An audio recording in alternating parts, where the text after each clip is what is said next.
우리가 방금 암송했던 에베소서 3장 8절을 좀 깊이 묵상하면서 암송하는 것도 도움이 되겠다 생각이 됩니다.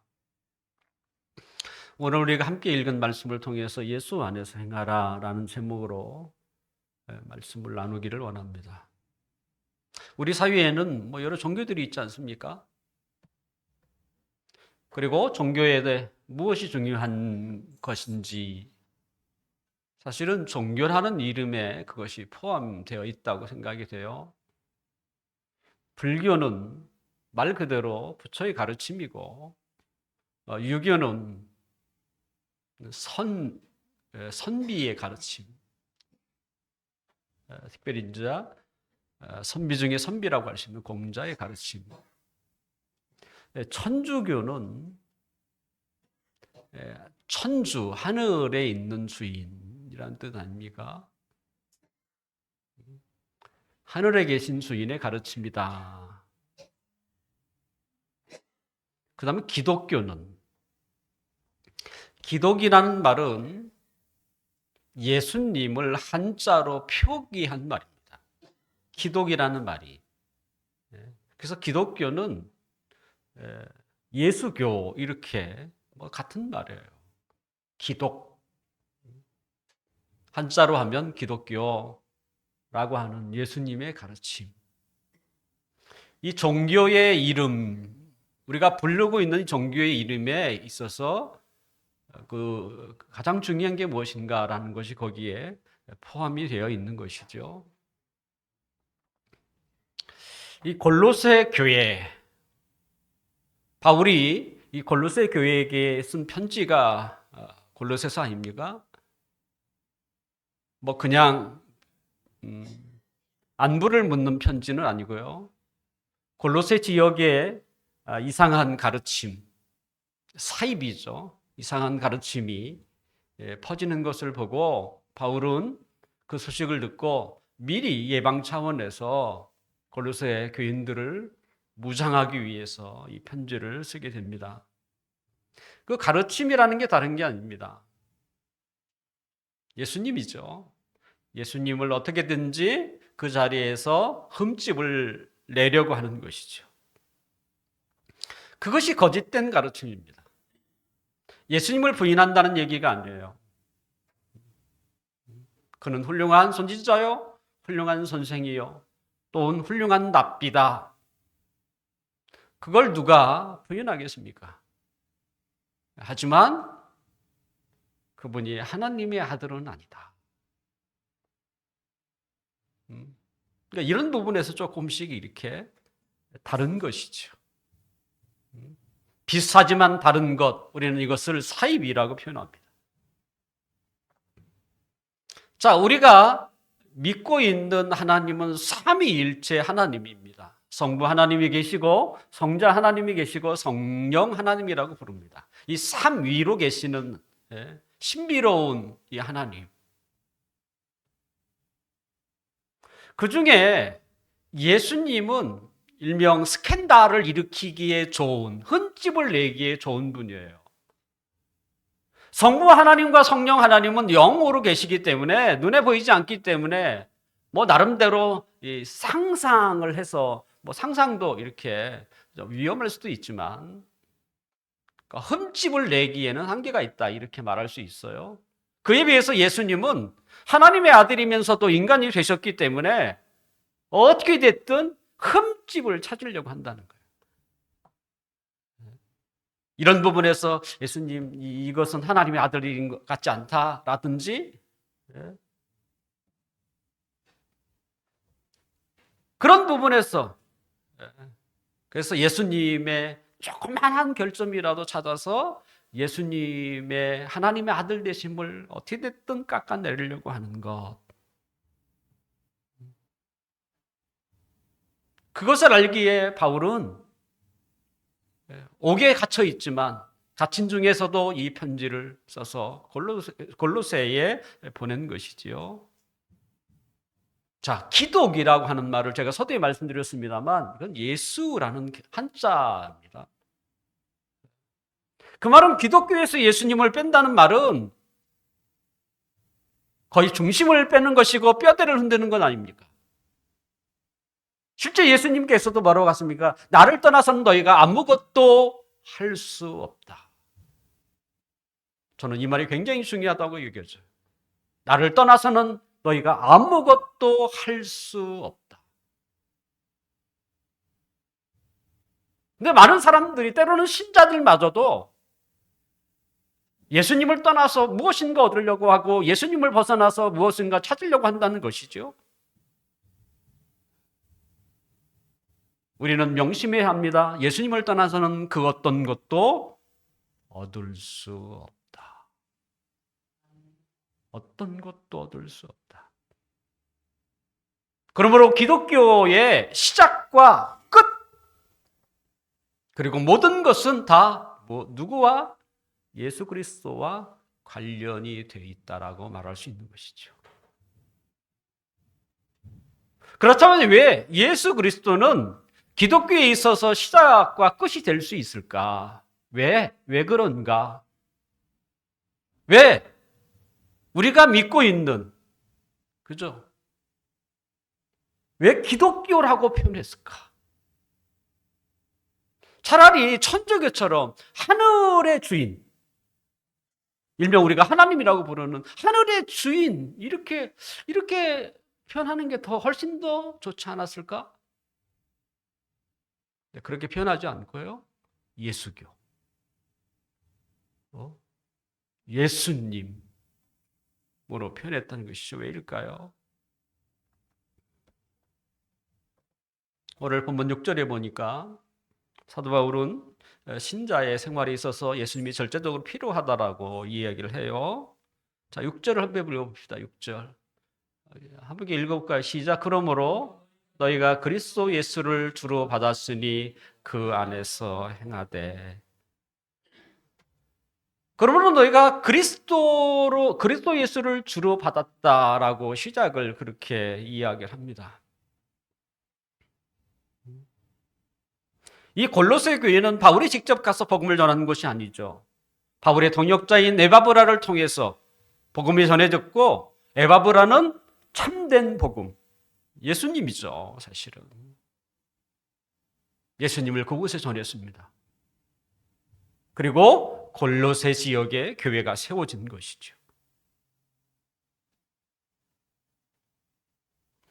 거짓 가르침을 많은 사람들에게 퍼뜨리고 있는 자들이 흠집을 내려는 것도 예수 그리스도. 또한 교회에 있어서 가장 중요하신 분도 예수 그리스도. 이것을 너무나 잘 알고 있는 사도 바울은 그들이 사이비로부터, 거짓된 가르침으로부터 자신을 굳게 무엇으로 세워야 하느냐? 그것은 예수님을 이야기하는 거예요.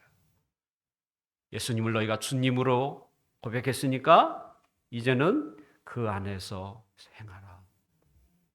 그게 사이비를 이겨낼 수 있는, 거짓된 가르침으로부터 자기를 지켜내는 것이라는 것이죠.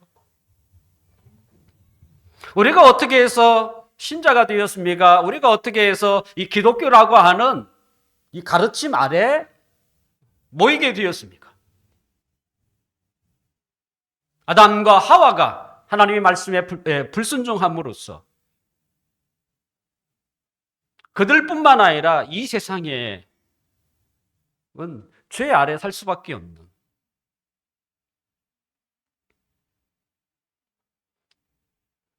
우리 이제 2층에 얼마나 귀여운 서진이가 있습니까? 저만 귀여운가?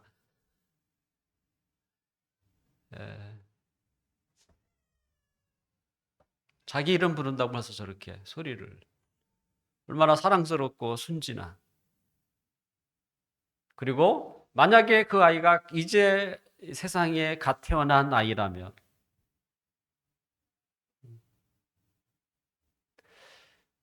죄하는 좀 이게 무관한 아이처럼 보이지 않습니까? 이렇게 순진한 이 아이에게 어떻게 죄를 찾아낼 수 있을까?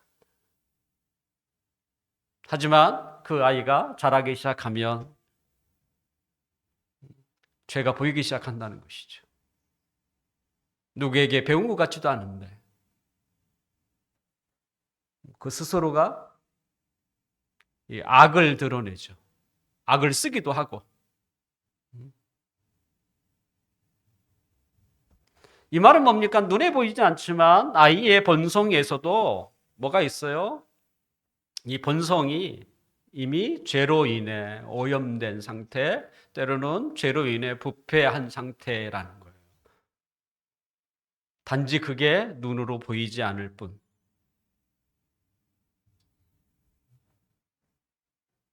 그래서 아담과 하와로 시작된 이 죄가 이 세상에 들어옴으로써 이 세상은 아예 죄의 지배 아래 살게 되는.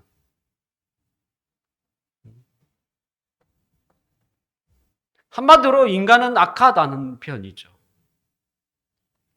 이 악한 인간의 그 본성을 이 세상의 그 어떤 것으로도 해결할 수가 없습니다. 만약에 해결했다면 세상은 정말 밝아졌겠죠. 그 다음에 죽음이라고 하는 그 죽음마저도 아마 극복을 했을 것입니다. 왜 죄 문제를 해결할 수 없습니까? 그것은 죽어야만 죄의 값이 해결되게 됩니다.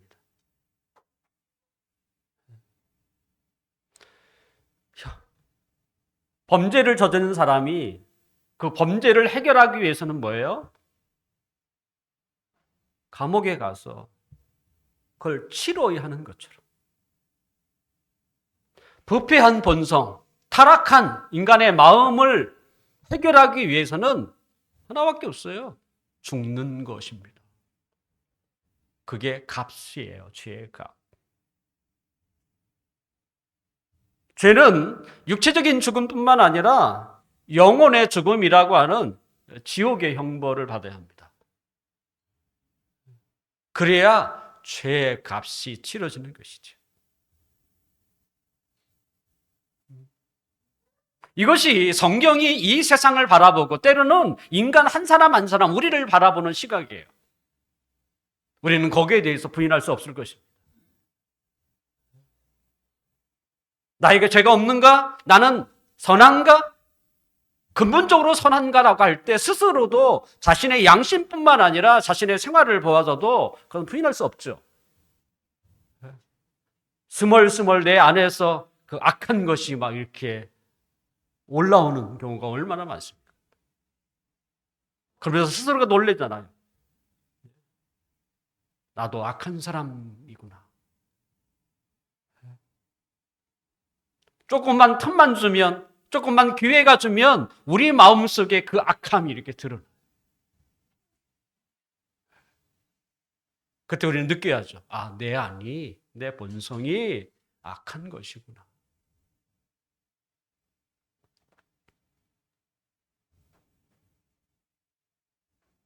성경은 이 아담과 하와의 범죄로 말미암아 이 세상에 죄가 들어왔고 그의 후손들에게 죄가 전가되었다라고 얘기합니다.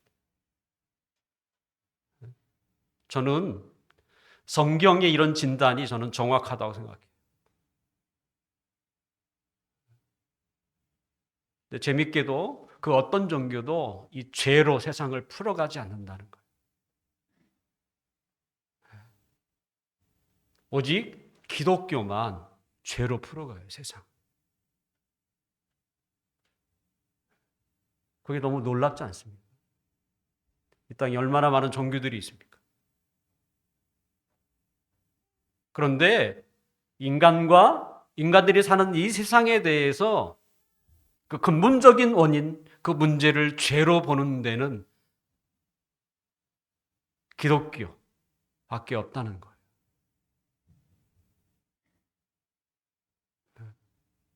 그리고 비슷한, 천주교는 제가 잘 몰라서 그렇습니다. 천주교도 아마 그럴지 모르겠습니다만 거기도 같은 배경을 가지고 있기 때문에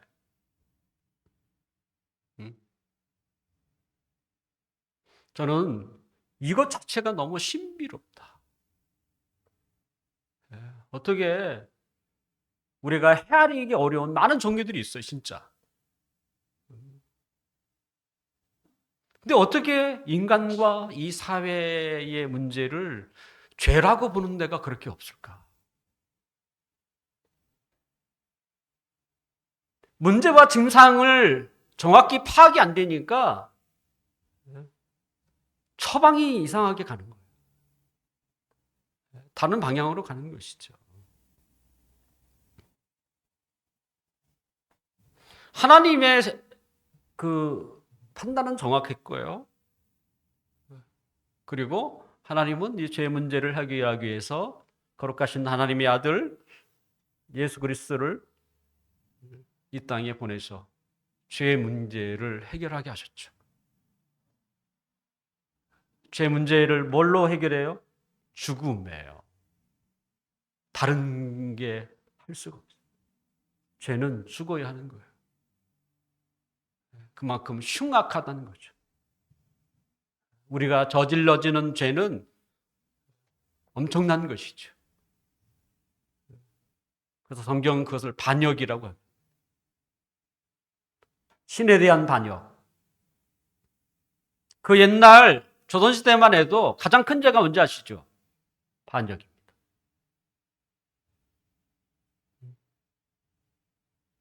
사람을 죽이는 게 가장 큰 죄가 아니에요. 반역이에요. 반역. 그러면 삼족을 멸했습니다. 그리고 중국은 구족을 멸했어요. 사람을 죽인 게 아니에요. 단지 왕에 대해 반역을 했다는 이름으로.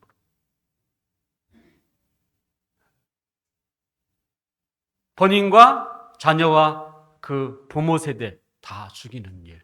삼족을 멸한 거예요.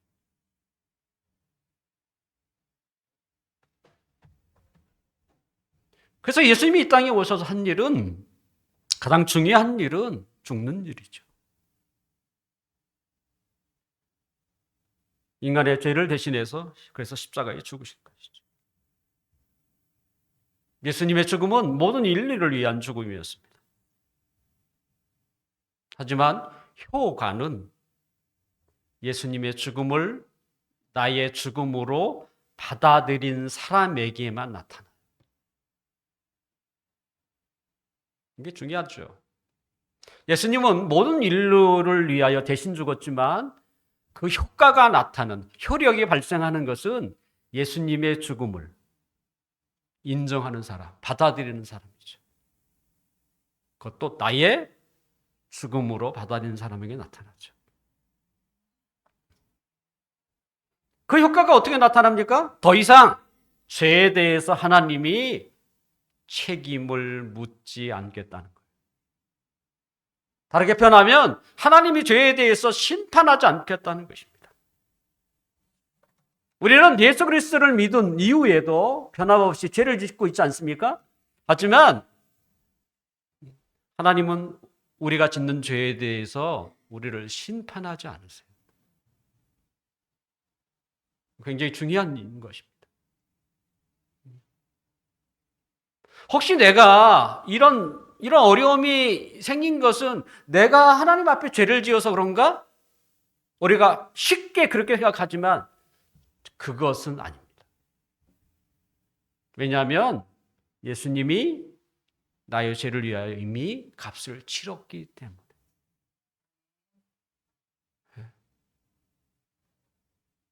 그래서 하나님이 우리를 그것 때문에 우리를 심판하지 않으시죠.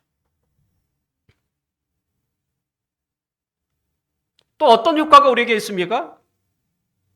우리가 이 세상을 살아가는 동안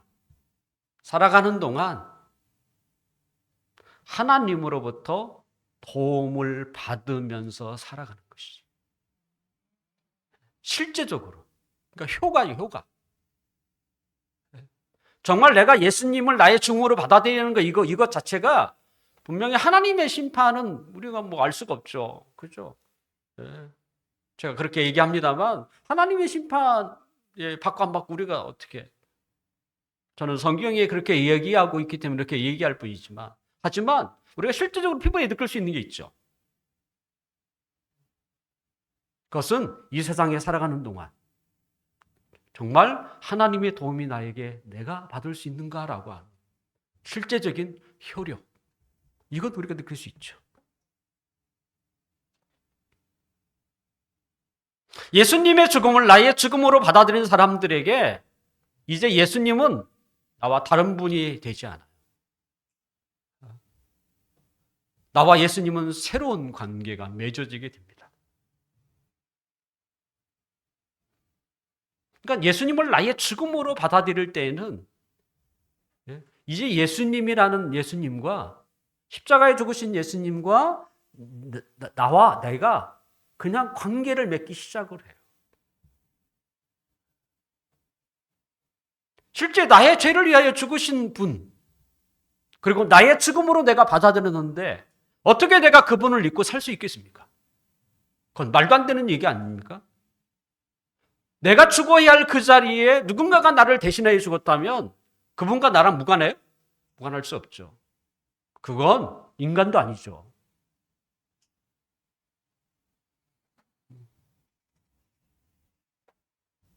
더군다나 우리에게는 하나님의 도움이 왜 필요합니까? 여전히 우리는 하나님의 자녀가 되었지만 이 세상을 여전히 살고 있고 여전히 우리 안에는 악한 본성이 여전해요. 여전히 우리의 본성은 악하다는 거예요. 그렇기 때문에 죄를 져요. 넘어지기도 하고 흔들리기도 합니다. 사실 예수 믿으면 죄에 대해서 더 민감해져요.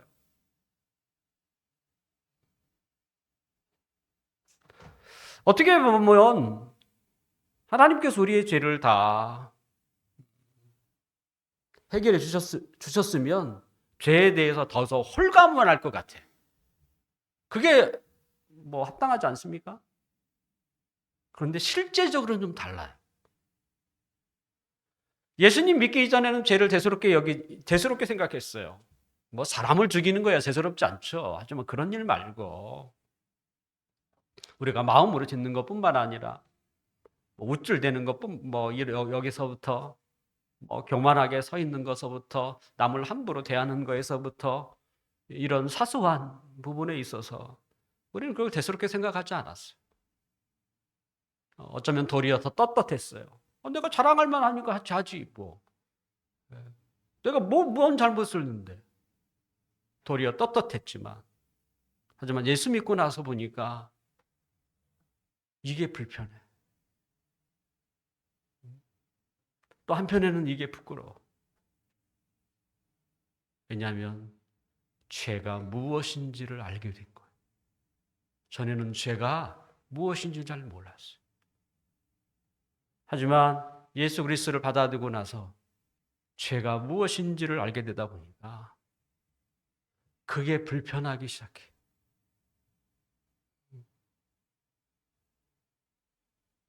그래서 내 자랑할 때는 잘 몰랐는데 하고 나니까 그렇게 후회가 되고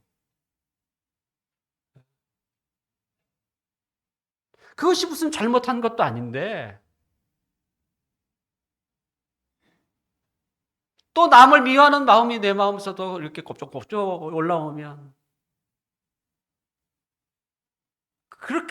그런 마음을 가지고 있는 내 자신이 싫고 그래서 스스로 자신을 나는 왜 이 모양일까라고 스스로 한탄하기도 하고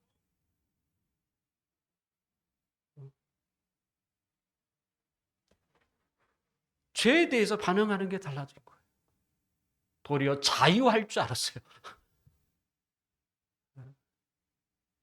근데 도리어 죄에 대해서 더 민감해지는. 왜 그러겠어요? 우리가 이제 거룩해지는. 좀 더 또 다른 표현을 하면 훌륭해지려고 하는 거예요.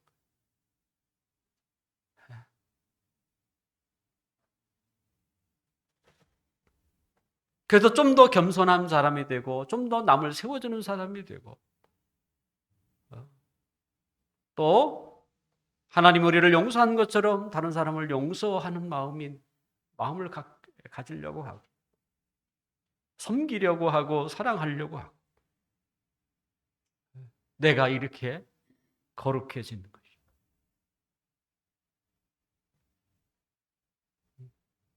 결국 누구 때문에 이런 일이 생겼어요? 예수님 때문에. 결국 그리스도인은요, 이렇게 이걸 성화라고 표현하지 않습니까? 거룩해 가는 과정이라고 볼 수 있죠. 그건 뭐 하고 싶어서 이런 얘기가 아니에요. 어쩔 수 없어요. 그런 마음이 드는 거 어떻게 해?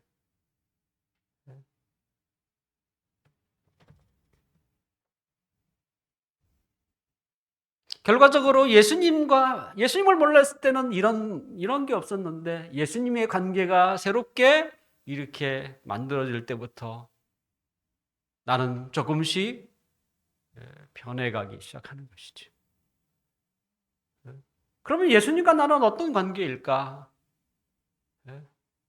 예수님의 죽음을 나의 죽음으로 받아들일 때에 예수님과 나는 어떤 관계가 형성되게 되었을까? 사도행전 2장 36절에 보면 이런 구절이 있습니다. 그런즉 이스라엘 온 집은 확실히 알지니 너희가 십자가에 못 박은 이 예수를 하나님이 주와 그리스도가 되게 하셨다. 이렇게 되어 있어요. 예수 그리스도를 십자가에 죽게 하신 분은 하나님이셨어요. 그리고 십자가에 예수님이 죽으시고 3일 만에 다시 살아나시지 않았습니까? 그 예수님에 대해서 하나님이 뭐라고 했냐면 주님으로 세웠어요.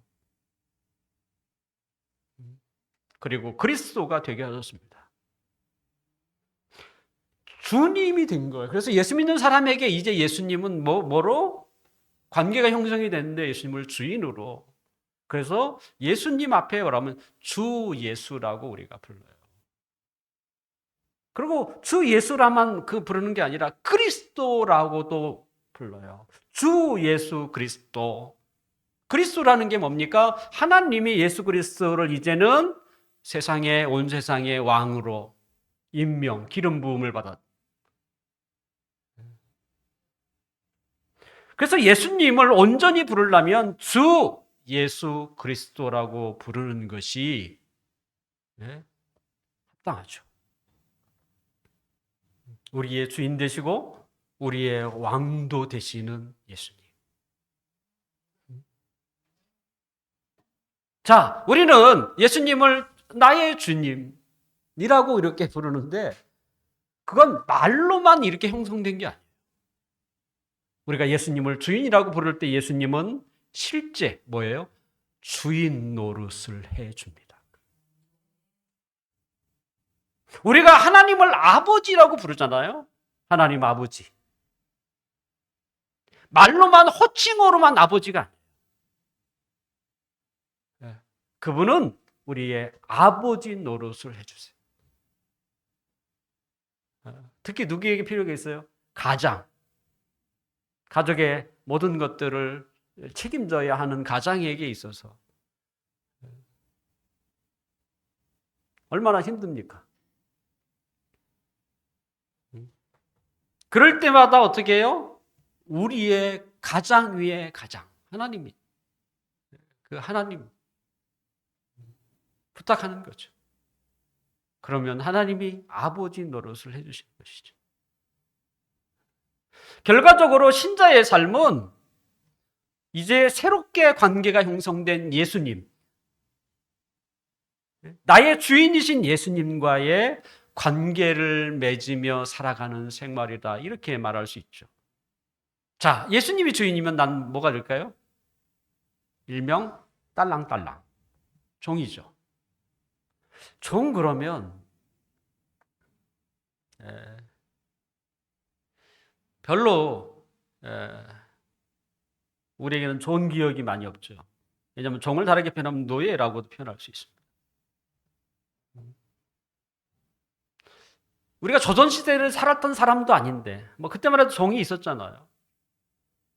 그럼에도 불구하고 왜 종이라고 하는 이미지를 싫어할까? 그것은 하도 영화나 방송을 통해서 그 종의 이미지를 좀 이렇게 안 좋게 우리가 생각을 하게 된 거죠.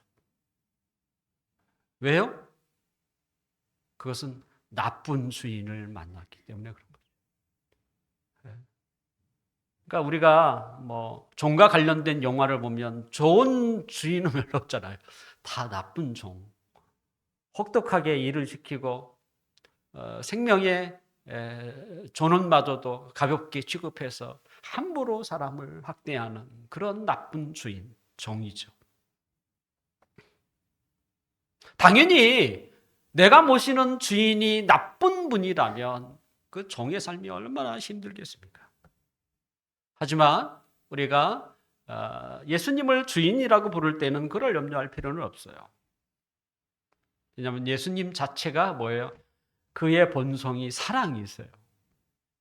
그래서 성경은 하나님은 사랑이시라. 이 말은 자체라는 뜻이죠. 하나님은 사랑이시라.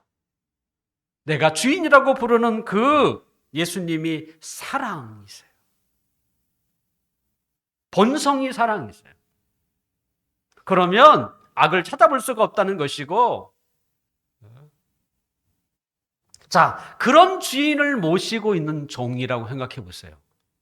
그것은 행복한 종입니다. 그러지 않겠어요? 아니, 주인이 그렇게 좋은데, 그 종의 삶이 얼마나 행복하겠습니까? 더 이상 이제는 종의 위치를 우리가 잘 기억할 필요가 있어요. 종은 걱정하지 않습니다. 종이 걱정하는 거 봤어요? 걱정 잘 안 해요. 왜냐하면 주인이 시키는 일만 하면 되잖아요. 혹 일을 하다가 어려움 주인을 찾아가면 되잖아요. 더군다나 우리가 모시고 있는 주인은 좋은 분이잖아요. 선한 분이고 예. 우리의 말을 능히 경청해 주는 분, 늘 우리가 도움을 요청하면 언제든지 우리에게 도움을 줄 수 있는 분. 그분이 예수님이잖아요.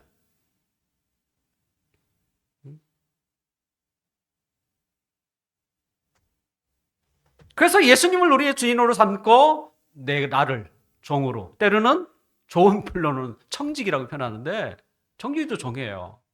예. 그 삶. 이 관계를 유지하며 살아가는 것이죠. 그게 신자의 삶이에요.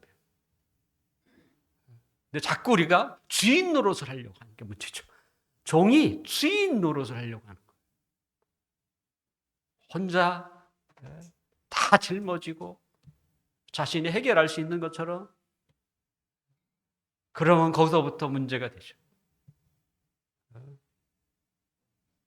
종인데 주인 노릇을 하니 그게 얼마나 힘겹겠습니까? 스스로 다 해결해야 되죠. 없는 거 있는 거 다 걱정거리로 짊어지고 가야 하죠. 그래서 얼마나 우리가 내가 누군가, 하나님 앞에서요, 사람들에게 이런 얘기 아니라 하나님 앞에서 내가 누구인가, 나는 종이고 하나님의 종이고 또 나의 주인은 예수님이라는 이 관계를 우리가 늘 인식하며 살아갈 때에 우리가 이 세상을 살아가는 삶의 방법이 나오고 삶의 지혜가 거기에 있고 또 어려운 일을 만났을 때 어떻게 우리가 그것을 해결할 것인지가 거기에 보인다는 것이죠. 자, 그런데 신자에게도 수준이라는 게 있습니다. 자, 제일 처음에 예수님을 믿은 사람이 말은 예수님을 주인이라고 부르지만, 주 예수님이라고 부르지만 그게 실감이 잘 안 가죠. 그리고 아직 옛날 버릇이 있어갖고 자기 혼자 살던 버릇이 있다 보니까 쉽게 이렇게 주님을 찾질 않아. 이것을 우리는 이제 미성숙한 사람, 그러니까 신자이긴 하지만 미성숙한 사람이라고 표현합니다.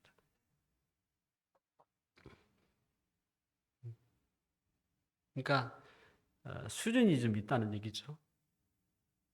수준이 높으면 높을수록 자기를 의식하고 또 끊임없이 주인을 찾아가죠. 주인의 생각을 묻고 주인이 하려고 하는 것이 무엇인지를 끊임없이 발견하려고 하죠. 그리고 그 마음속에 뭐가 있겠어요? 어떻게 하면 주인을 기쁘시게 할까? 사실 종에게 가장 행복이 뭐겠어요? 내가 모시고 있는 주인을 어떻게 기쁘게 할까잖아요. 그거 아니에요? 주인이 기뻐하는 것만큼 종에게 기쁨이 없어요, 사실은. 우리가 종이 안 돼서 그래서 그렇지. 만약에 우리가 조선시대의 종이라면 종에게 가장 큰 기쁨이 뭐겠어요? 나를 보고 주인이 기뻐하는 거예요.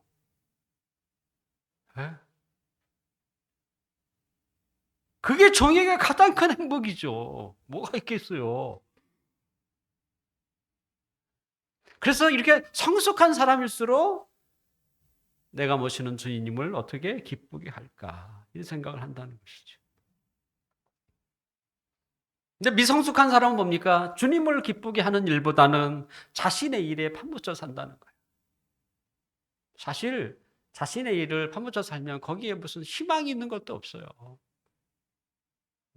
늘 고단함이 끊이지 않는 것이고 나중에 뭔가 좀 이렇게 잡으려고 해도 잡힐 수 있는 게 없어요. 뭘 잡겠어요? 거기에 가치가 없어요. 가치가 없어요. 우리는 이 세상을 떠나는 사람들을 보면서 그들이 어떤 삶을 살았는지에 상관없이 그들의 삶이 손에 움켜줄 수밖에 없다는 것을 우리가 알잖아요. 일명 허무하다는 것이죠. 하지만 우리가 주님을 위하여 살면 언젠가는 주님이 그걸 인정하잖아요. 내가 열심히 자기를 위하여 살면 그리고 이 세상을 떠나서 하나님 앞에 서면 하나님이 우리에게 인정할 게 있어요, 없어요? 없어요. 인정할 게 없어요. 하지만 우리가 주를 위하여 살면 하나님 앞에 서면 하나님이 그걸 인정을 해요. 너 정말 훌륭하고 충성된 내 종아. 이 세상을 살아가는 동안 나를 위해서 열심히 일한 것 내가 다 보았다. 주님이 기뻐하니 종의 마음이 얼마나 기뻐하겠어요. 이게 신자의 성숙입니다. 하루아침에 되는 일이 아닙니다. 끊임없이 자기 훈련이 필요하고요. 끊임없이 주님의 마음을 알아야 되고 주님의 생각을 아는 것으로 채워야 돼요. 그래서 주일에 교회도 나오는 거고 배우기도 하고 서로 나누기도 하는 것이고 다른 사람은 조금 어떻게 살고 있는지도 좀 들어보기도 해야 되고 아 저렇게 살고 있구나 도전도 받기도 해야 되고 이것이 바로 신자의 삶이라고 말할 수 있죠. 바울은 이 신자의 삶을 다른 것으로 표현을 했는데요. 오늘 7절을 함께 볼까요? 7절. 7절 함께 읽어봅시다. 시작. 그 안에 뿌리를 박으며 세움을 받아 교훈을 받은 대로 믿음에 굳게 서서 감사함을 넘치게 하라. 우리의 좀 이해를 위해서 바울은 한 그루의 나무를 소개하고 있습니다. 뿌리를 박으며 세움을 받아 빌드업이죠. 자라고 있는 나무. 나무에게 제일 중요한 게 뭐겠습니까? 뿌리입니다. 제일 중요한 게 뿌리 아닙니까? 뿌리가 뽑힌 나무는 얼마 동안 싱싱하게 볼 수 있어요. 하지만 그건 끝난 것입니다. 그건 예언도 할 수 있어요. 이 나무는 끝이야. 왜? 뿌리가 뽑혔어요. 나무에게 가장 중요한 것은 뿌리죠. 뿌리가 여전히 땅 속에 있으면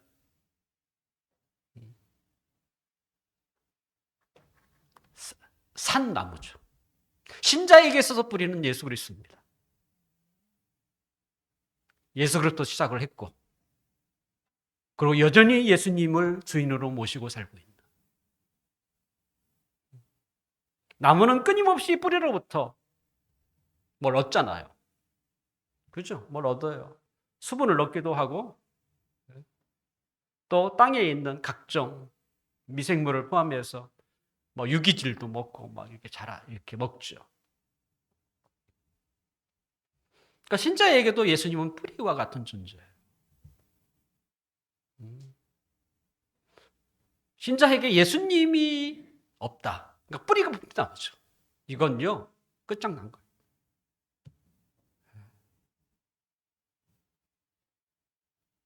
그러니까 우리에게 늘 예수님이 나의 든든한 뿌리가 되어야 합니다.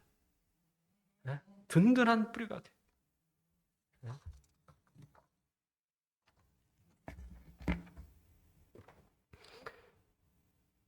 그러려면 끊임없이, 그죠? 예수님과 소통하는 게 필요하겠고, 또 뭐 소통이 다른 게 있어요? 기도하는 거죠.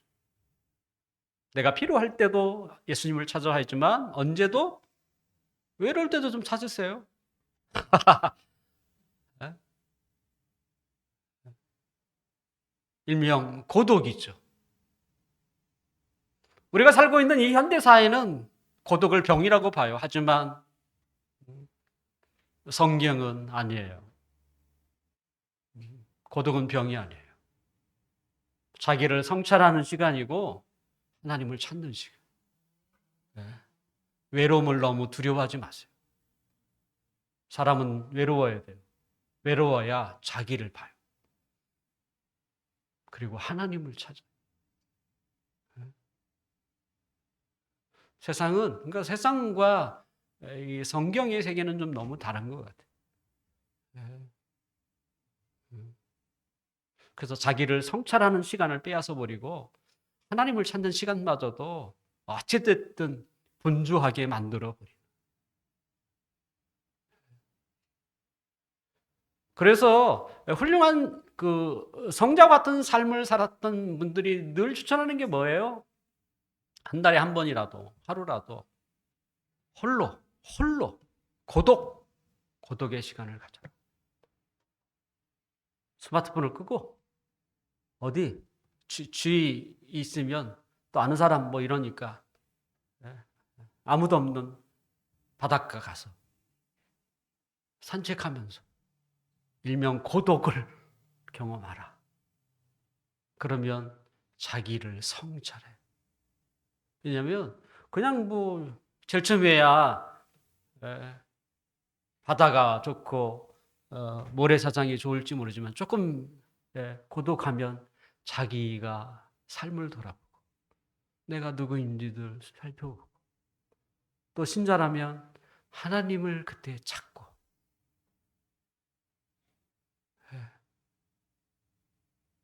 이렇게 되는 거예요. 그러면 조금 더 자기도 모르게 자신의 신앙의 수준이 주님이 보시기에 조금 더 높아지는 것이죠.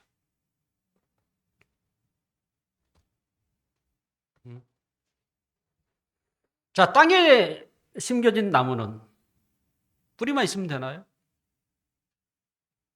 뭐가 필요하죠? 햇빛도 받아야 합니다. 땅 속에 있는 각종 영양분뿐만 아니라 수분만 먹어도 되는 게 아니라요. 뭐도 먹어야 돼요? 햇볕도 봐야 합니다. 우리 인간도 햇빛을 쬐죠. 특히 우리 나이 우리 어르신들은 하루에 10분이라도 반드시 햇빛을 쬐는 게 일명 뼈에도 좋고 그 다음에 치매에도 도움이 돼요. 그러니까 할 수만 있다면 겨울은 안 되지만 이렇게 낮에 잠깐이라도 햇빛을 쬐는 게 좋겠다. 그런데 나무도 똑같습니다. 햇빛을 쬐야 합니다. 그럼 신자에게 햇빛은 뭐가 있어요? 하나님의 말씀.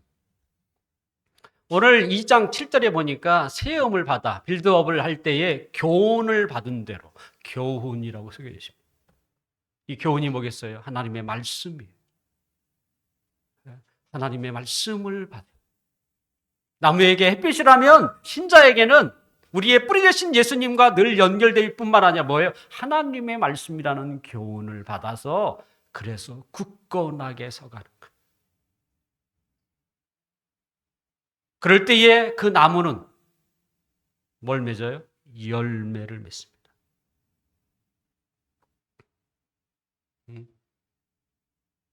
우리가 나물이 튼튼해도 햇빛을 제대로 받지 못하면 열매가 어렵습니다.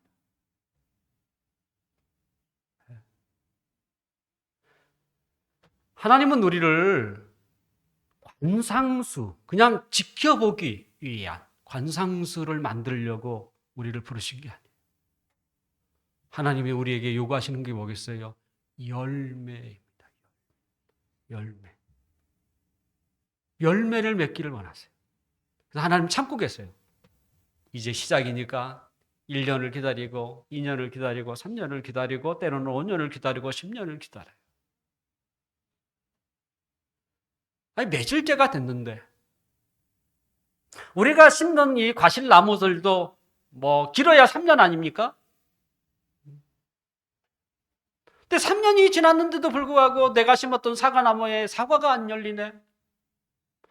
벌써 10년이 다 됐어. 분명히 사과 잎도 피고 그래서 가을쯤 돼서 뭐 사과가 열려야 되는데 어머 겨울이 찾아왔어요. 그 다음에도 잎사귀는 좀 나는 것 같은데 정작 맺혀야 할 열매가 없다. 심는 사람의 마음이 어떠하겠어요? 열매가 없다. 여러분은 그걸 기쁨으로 받을 수 있겠습니까? 사과라도 좀 따먹으려고 밭에다가 사과나무를 그래도 값을 주고 사서 심었는데 그리고 가꿨어요. 거름도 주고 여러 가지. 그런데 안 열려. 3년, 4년도 안 열려. 거름이 좀 부족한가 보다 아니면 여러 가지 뭐 유기물이 부족한가 보다 따로 별도로 사서 뿌려. 그래도 안 열려. 일명 환장하는 거죠. 뽑고 싶은 생각이 그냥 굴뚝같이 나지 않겠습니까? 뭐가 필요해요? 하나님의 말씀이 필요해요. 그래서 하나님 말씀에 귀를 기울이는 사람에게는 열매를 맺습니다. 근데 이 열매는 순종해야 열매를 맺는 거예요. 하나님의 말씀을 많이 듣는다고 해서 열매가 되는 게 아니에요. 하나님의 말씀을 많이 듣고 순종으로 이어질 때 비로소 열매라는 것이 얻을 수 있습니다. 오늘 본문에 이 본문을 이렇게 다르게 표현했던 게 메시지 성경이라는 게 있는데요. 오늘 본문을 뭐라고 써놨냐면 이렇게 써놨어요. 그러니 이제 가르침을 받은 대로 행하십시오. 수업은 끝났습니다. 배우는 일은 그만두고 배운 대로 사십시오. 오늘 본문 7절에 이렇게 돼 있어요.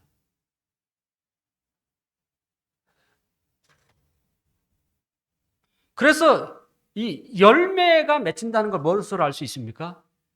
오늘 본문 끝절에 뭐라고 돼 있어요? 감사함을 넘치게 하라. 감사해. 네, 감사합니다.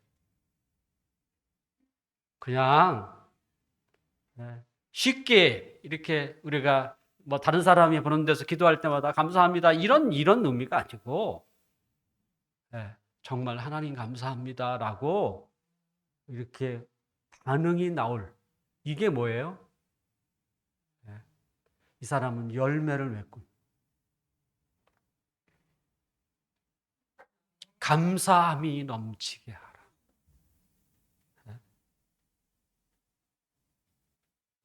그 사람의 삶에, 그 사람의 고백에 감사가 자주 있는 사람은요, 하나님의 말씀대로 순종하고 있는 사람. 이제 열매가 되고 있는 장면. 이제 말씀을 마치려고 합니다. 예수님께서 우리를 대신하여 죽으셔서 죄에서 벗어나게 하신 것은 사실 우리로 하여금 하나님 앞에 이 감사하는 삶을 회복하기 위한 것입니다. 신자와 또 신자가 아닌 사람, 쉽게 구분하는 방법이 하나 있는데요.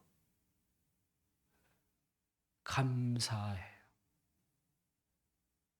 저는 감사를 자주 하는, 또 이렇게 하는 사람 보면 저 사람은 교회 다닐 확률이 굉장히 높다고 생각이 돼요.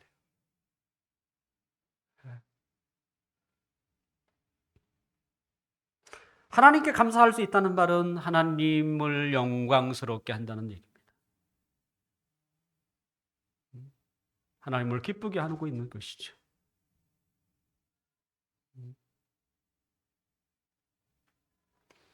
예수님이 우리의 뿌리십니다. 뿌리입니다. 예수님을 떠나서는 결코 우리는 살 수 없습니다. 그리고 우리는 자라야 합니다. 자라지 않고서는 하나님이 우리를 부르신 그 목적에 합당할 수 없어요. 하나님의 말씀을 경청하고 그 배운 말씀을 실천하는 게, 오늘 주어진 말씀을 여러분이 실천하는 자리가 어디예요? 6일 동안이죠. 세상에서 나가 실천하는 자리죠. 그래서 그 속에서 열매가 맺어지는 거죠. 분명 아직 덜 익은 열매일 수 있어요. 하지만 덜 익은 열매도 열매예요. 그리고 시간이 지나면 그 열매는 맛있는 열매가 됩니다. 그러면 하나님이 기뻐하시죠. 그리고 우리의 입에서 뭐가 나오겠어요? 감사합니다. 감사합니다. 이것이 신자의 일대기예요. 신자가 살아가는 삶의 모습이에요. 저와 여러분이 이처럼 예수 안에서 이런 거룩한 삶을 사시기를 바라고, 이 삶을 통해서 우리의 주인 되신 하나님을 영화롭게 하기를 주님의 이름으로 축원합니다.